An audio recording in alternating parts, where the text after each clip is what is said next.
Have you ever felt like a fraud at work or school, even though you know you're competent? This uncomfortable sensation of feeling like an imposter in your own life is more common than you might think. Welcome to the intriguing world of imposter syndrome. This psychological pattern is characterized by self-doubt, anxiety, and the persistent fear of being exposed as a fraud, despite clear evidence of competence. It's as if there's a tiny voice in your head persistently whispering, "You don't deserve this." You might be surprised to learn that imposter syndrome isn't a rare phenomenon. It doesn't discriminate based on age, occupation, or level of success. It's a shared experience affecting many of us, from students to seasoned professionals from all walks of life. So if you've ever downplayed your achievements or felt like you're just winging it, remember this: if you've ever felt this way, you're not alone, and there's a name for it: imposter syndrome. So how do you know if you're experiencing imposter syndrome? Well, this psychological phenomenon manifests itself in a number of ways, making you feel like a fraud, even when evidence suggests otherwise. You may find yourself grappling with self-doubt, constantly questioning your abilities and achievements. Another telltale symptom is attributing your success to sheer luck or external factors, rather than acknowledging your own skills and hard work. This also ties in with another symptom: the discounting of success. You might downplay your achievements, thinking you've fooled others into overestimating your capabilities. The fear of failure can also be overwhelming. You might constantly worry about being exposed as a fraud, leading to stress, anxiety, and even depression. And then there's the feeling of inadequacy, a persistent belief that you're not as competent as others perceive you to be. These symptoms can affect anyone, regardless of their success or position. Recognizing these symptoms is the first step towards overcoming imposter syndrome. But what causes this imposter syndrome, and are there different types? Well, the roots of imposter syndrome can be traced back to various factors. A perfectionist mindset, for instance, can lead to feelings of imposterism. This is when you set excessively high goals for yourself and feel like an imposter when you fail to reach them. Another common cause is growing up in a high-achieving family, where expectations are high and the pressure to succeed can be overwhelming.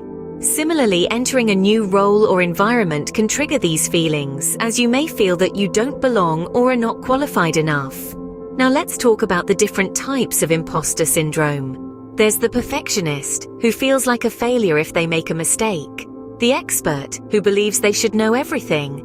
The soloist, who feels they should be able to do everything alone.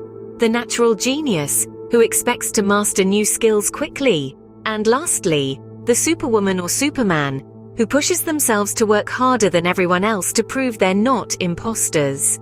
Understanding the causes and types of imposter syndrome can help us find ways to combat it. Now that we know about imposter syndrome, how do we overcome it? One of the first steps to overcoming imposter syndrome is acknowledging the feelings that come with it. It's about letting yourself feel those moments of self-doubt, acknowledging them rather than pushing them away. Talk about these feelings, either with trusted friends, mentors, or a therapist.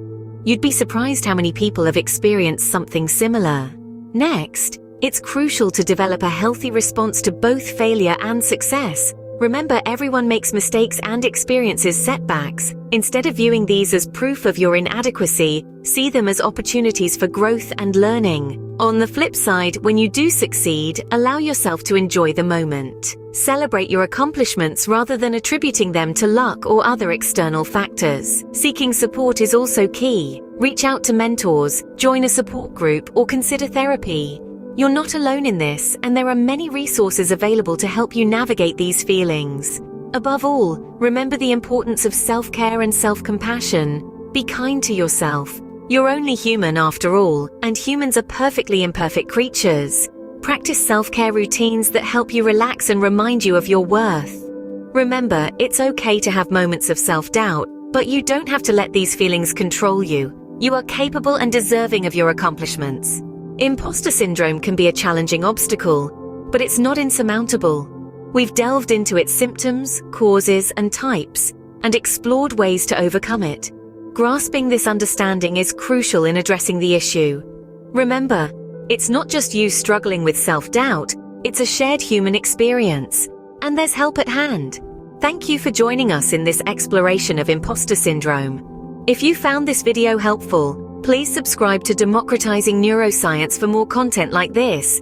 Together we can overcome imposter syndrome.